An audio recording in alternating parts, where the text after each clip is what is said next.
"What's wrong with Islam?" asks Snow 3585 in an almost incredulous tone, as if he can't believe anyone could find fault with his beloved system of Dark Age dogma.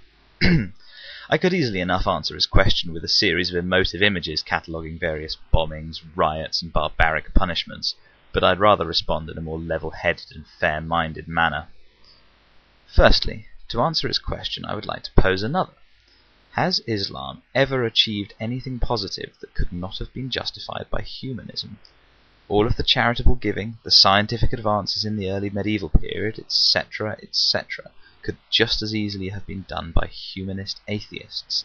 However, all of the awful things done in the name of Islam, whilst they may not be done by the so-called true Muslims, cannot be justified by such an atheist worldview.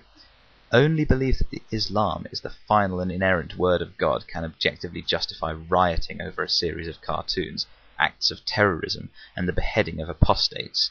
Atheists do not do these things.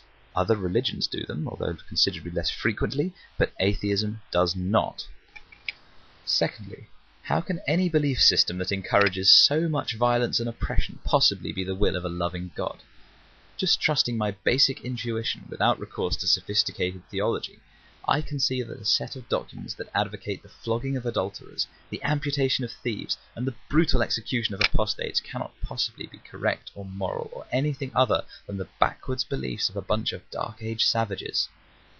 Thirdly, there is no evidence that Islam is any truer than any other system of religious belief, and as such its claims to be exempt from criticism, the final revelation in the one true word of the one true God, are both spurious and immoral.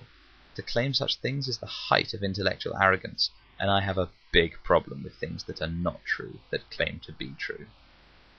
Snow, I welcome any response you would like to give, but bear in mind that I've been debating Muslims for months on various platforms and have probably heard it all before. I urge you to carefully consider whether your arguments will stand up to detailed critical scrutiny before inflicting them on me.